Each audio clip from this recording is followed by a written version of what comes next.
तो गाइस मैं हूं आयुष और आप देख रहे हैं रेसलिंग इंडिया। स्वागत है आपका आज की इस वीडियो में जहां पे हम बात करने वाला है जो फ्राइडे नाइट स्मैकडाउन की। जी हां, सीएम पंक आज मैं ऑफिशियली कह सकता हूं is back in the WWE because Monday night raw के ठंडे प्रोमो के बाद बहुत सारे लोग बोल रहे थे कि क्या सीएम पंक एक्चुअली में वापस आया। ऐसा फीलिंग नहीं आ रही हमको कि भाई कुछ बोला तो है नहीं, और 5 मिनट सिर्फ मंडे नाइट रॉ पे सीएम पंक को दिए गए, लेकिन आज स्मैकडाउन पे the real voice of the voiceless CM Punk, the pipe bomb Punk, जो हम एक्सपेक्ट करते हैं इस बंदे से कि ये बोलेगा आगे माइक पे, वो सब सुनने को मिला है।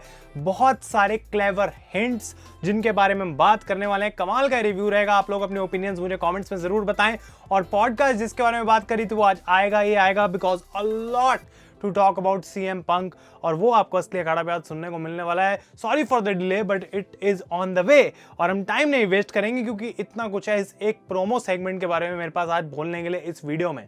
तो ये शो स्टार्ट होता है सैंटोस एस्कोबार ड्रैगन ली के मैच से, जो कि यूनाइटेड स्टेट्स चैंपियनशिप के इस टूर्नामेंट का फर्स्ट राउंड मैच था।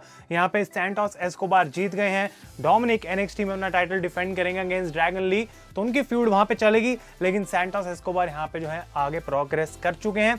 रैंडी ऑर्टन बैक से निक ऑल्डिस को जाके अपना फाइन देते हैं $100,000 का, क्योंकि उन्होंने आरकेओ लगाई थी निक ऑल्डिस पे। निक ऑल्डिस बोलते हैं कि भाई आज तुम्हें मैं एलए नाइट के साथ पार्टनर कर रहा हूं बिकॉज तुम दोनों का जो गोल है वो ब्लड लाइन को अटैक करना था, तो मैंने ये मैच बनाया मेन इवेंट के लिए, Randy and LA night versus solo Sikoa and Jimmy Uso. पर वो उनसे पूछते हैं कि तुम्हारा फाइन 50,000 था, 1 लाख क्यों दे रहे हो?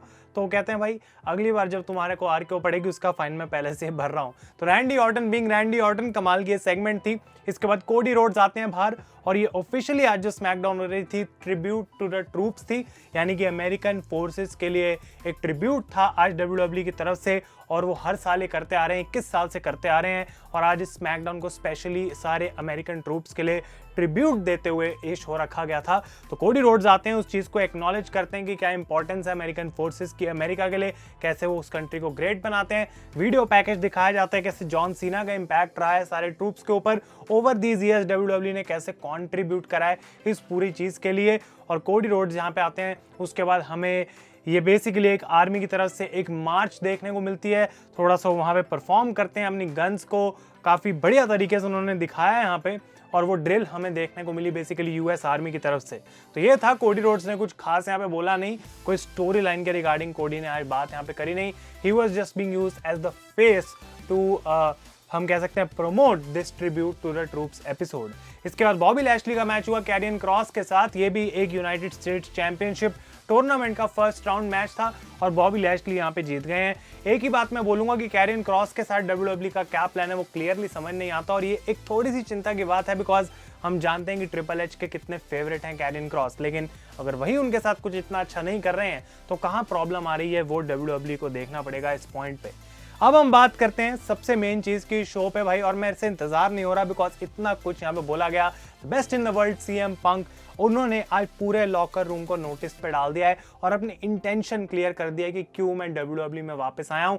अपनी एंट्रेंस में इनफैक्ट एक फैन के पास डब्ल्यूडब्ल्यूई चैंपियनशिप थी सेथ रॉलिंस वाली, और वो उस टाइटल को देख के कहते हैं कैमरा में फेस करके कि ये टाइटल क्या मुझे इस टाइटल के लिए जाना चाहिए। ऑलरेडी जहां इनडायरेक्टली सीएम पंक हिंट्स दे सकते हैं, क्योंकि हम जानते हैं कि एट द एंड क्या आने वाला है, सीएम पंक भी जानते हैं एट द एंड क्या आने वाला है, लेकिन जो मजा वो ले रहे हैं इस पूरी चीज में वो देख के फैंस को बहुत ज्यादा अच्छा लग रहा है। तो वो आते हैं रिंग में और वो कहते हैं कि देखो भाई आज मैं आया हूं सेकंड आवर में, और अभी ये स्टार्ट ही हो रहा है, शो का एंड नहीं होने वाला, तो मेरा टाइम कोई नहीं काट सकता बिकॉज हम जानते हैं कि सीएम पंक का टाइम कट करा गया था रॉ पे बिकॉज टीवी टाइम उतना बचा ही नहीं था। वो कहते हैं फैंस आज तुम चाहते हो जितना मेरे लिए तुम चैंट कर सकते हो, और वो कहते हैं कि मंडे नाइट रॉ पे एडम पियर्स मुझे साइन करने की कोशिश कर रहा है क्योंकि शायद रॉ का क्राउड ज्यादा लाउड था, तो और ज्यादा लोग यहाँ पे सीएम पंक के लिए चैंट करते हैं। और वो कहते हैं कि एक सर्टेन फ्रेंड था जो ऐसे आके बोलता है what do you want to talk about, और ऑब्वियसली वो कोडी रोड्स को यहाँ पे रेफर कर रहे हैं, और वो कहते हैं फैंस मोस्टली डिसाइड करेंगे कि क्या सीएम पंक स्मैकडाउन के लिए साइन करने वाले हैं या मंडे नाइट रॉ के लिए। सीएम पंक कहते हैं कि देखो भाई लोग मुझे जानते हैं मेरे बोलने के लिए, लेकिन एक बात मैं बोलूंगा कि मैं सुनता भी बहुत हूं, और आज यहाँ पे जो मैं बोलने वाला हूँ जो मैटर करता है वो ये नहीं है कि मैं किसके बारे में बात कर रहा हूँ, फैंस किसके बारे में बात कर रहे हैं, तुम क्या चाहते हो, तुम मेरे को किसके बारे में बोलते हुए देखना चाहते हो, वो जो है मेन चीज मैटर करती है। और बहुत टाइम से फैंस बोल रहे हैं कि ये जो happy to go CM Punk है, खुश है, हंस रहा है, ये हमको नहीं चाहिए, हमें वो सीएम पंक चाहिए जिसके दिमाग में जो चल रहा है वो उसकी जुबान पे भी हो, and that is what CM Punk is known for. वो कहते हैं क्या मुझे रॉयल रंबल मैच में एंटर होना चाहिए, इस टॉप टर्न बकल पे चढ़ना चाहिए और रेसलमेनिया के लोगों की तरफ पॉइंट करना चाहिए। लोग पागल हो जाते हैं already because they were expecting कि सीएम पंक क्या अपनी रॉयल रंबल मैच में एंट्री अनाउंस कर रहे हैं, लेकिन यहाँ पे ऐसा नहीं था। वो कहते हैं कि देखो भाई, अगर मुझे कोई स्टोरी सुनानी है तुम डिसाइड करो किसके बारे में मुझे आज बात करनी है। तो कुछ लोग कोडी रोड स्टैंड करते हैं और पंक कहते हैं देखो भाई, कोडी के बारे में मुझे बोलने के लिए तो बहुत कुछ है, लेकिन और ऑब्वियसली वो AEW का यहाँ पे इनडायरेक्ट रेफर करेंगे, मैं बहुत कुछ तुम्हें बता सकता हूँ, हंसते हो यहाँ पे, लेकिन क्यों ना मैं एक ऐसे बंदे के बारे में बात करूं जो आज यहाँ पे है नहीं। लेट मी रीफ्रेज, एक ऐसा बंदा जो कभी भी यहाँ पे होता ही नहीं है, रोमन रेंस।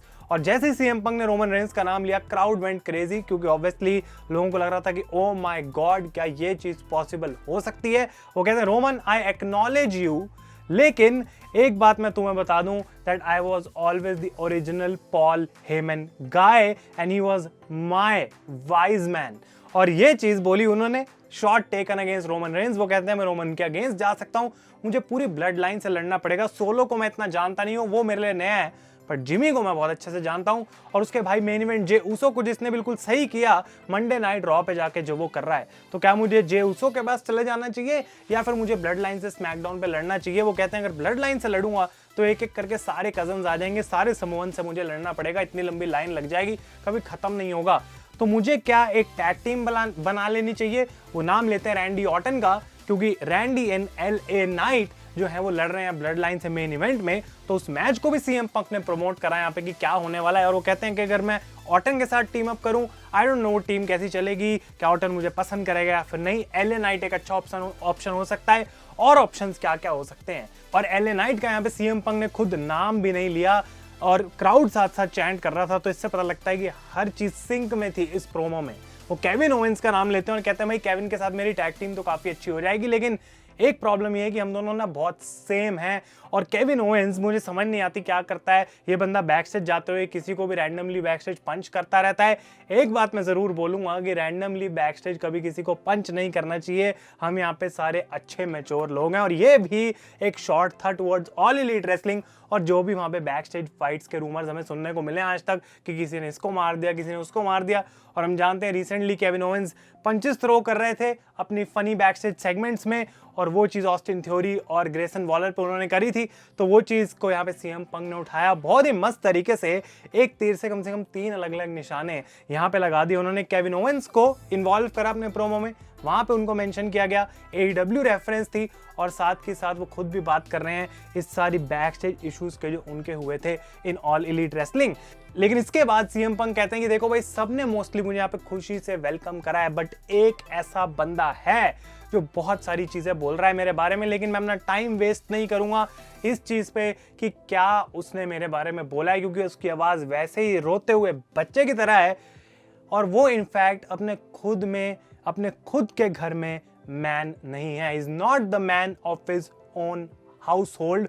और ऑब्वियसली हम जानते हैं कि इसकी बात यहाँ पे हो रही है सेथ फ्रीकिंग रॉलिंस। उन्होंने नेम ड्रॉप नहीं करा, बट क्लियर इंटेंशन अपनी दे दी कि किस डायरेक्शन में सीएम पंक देख रहे हैं। और वो कहते हैं कि मंडे को मैं रॉ में कंफर्म कर दूंगा कि किस शो के लिए मैं साइन करने वाला हूं। इट विल बी स्मैकडाउन और मंडे नाइट रॉ। और वो कहते हैं यहाँ पे काफी सारे लोग आते हैं और बात करते हैं टू फिनिश देयर स्टोरी, लेकिन अब मैं बोलने वाला हूं कि इस पॉइंट पे मुझे अपनी स्टोरी फिनिश करनी है, the story of main eventing WrestleMania. Goosebumps promo by CM Punk, क्योंकि हम जानते हैं कि ये एक बहुत बड़ी चीज थी जो वो करना चाहते थे अपने करियर में एक टाइम पे, और विंस ने कभी वो अलाउ नहीं करा, because Vince never saw CM Punk as that number 1 WrestleMania main eventer, but clearly Seth versus CM Punk night 1 WrestleMania 40 के मेन इवेंट में ऑलरेडी हमें होता हुआ दिख रहा है। Unbelievable promo. और मैं भाई, जब आएगा एक्चुअली मोर टाइम कि सेथ एंड सीएम पंक का face to face on Monday night Raw, एक ऐसी वाइब क्रिएट हो जाएगी जो हम सालों से स्टोरी लाइन हमने नहीं देखी। एक ऐसी पर्सनल फीलिंग है इस फ्यूड के अंदर, अनबिलीवेबल। और ऑब्वियसली हम बात करेंगे और ज़्यादा डिटेल में, काफ़ी अच्छे से बात करेंगे पॉडकास्ट में, उसके लिए आप स्टे ट्यून्ड रहें। इसके बाद आस्का और शार्लेट फ्लेयर का मैच हुआ, जहाँ पे आस्का जीत गई हैं। आई डोंट नो क्या चल रहा है, लेकिन डैमेज कंट्रोल धीरे धीरे करके उनके अंदर कुछ कुछ चीज़ें हैं जो बढ़िया भी हैं, लेकिन साथ के साथ डिस्ट्रक्शन भी हो सकती है एक टाइम पे। अब वो क्या होगा, कब होगा, वो देखना इंटरेस्टिंग रहेगा। लेकिन शो का main event Randy Orton LA night versus the blood line, solo Sikoa and Jimmy Uso, एक अच्छा मैच था। लेकिन बेबी फेसिस को यहाँ पे विक्ट्री मिलनी थी, काफ़ी ऑब्वियस था, क्योंकि tribute to the troops and यहाँ पे उनको अच्छे से खुशी से घर भेजना WWE का काम था। तो अच्छा tag team match main event में, but Randy Orton is looking amazing. और एलए नाइट तो भाई हम जानते हैं कमाल के रन पे अभी चल रहे हैं। Bloodline will heat up next week when Roman Reigns comes back, और हम जानते हैं कि उनकी फ्यूड ऑर्टन के साथ स्टार्ट होगी, वो अपने आप में एक बहुत बड़ी बात हो सकती है। आप लोग अपने ओपिनियंस बताएं। सीएम पंक का promo, he has called out the WWE locker room, कौन आगे एक्चुअली में उनके पैर पड़ सकता है, फिर बीच में आ सकता है to stop his story of main eventing WrestleMania. Cody Rhodes back से सीएम पंक को कन्फ्रंट करके बोलता है I am happy to have you back, लेकिन तुम्हें अपनी स्टोरी फिनिश करने के लिए रॉयल रंबल जीतना पड़ेगा। और सीएम पंक कहते हैं दैट्स इंटरेस्टिंग, बिकॉज उनको पता है कोडी ऑलरेडी रॉयल रंबल में है। केविन ओवेंस को बैक से सीएम पंक ने कन्फ्रंट करा और वो उनसे पूछते हैं भाई ऑफिस कहाँ है यहाँ पे सारे, और केविन ओवेंस उनकी हेल्प करने से मना कर देते हैं। वो इतना दिखा रहे हैं स्टोरी में कि सीएम पंक ने अभी केविन की बेइज्जती करी थी, तो केविन को सीएम पंक से अब बात नहीं करनी है। ये छोटी छोटी चीजें हैं that get amazing with CM Punk man. आप लोग अपने ओपिनियंस बताएं। Thank you so much for watching. मैं हूं आयुष और आप देख रहे हैं रेसल इंडिया।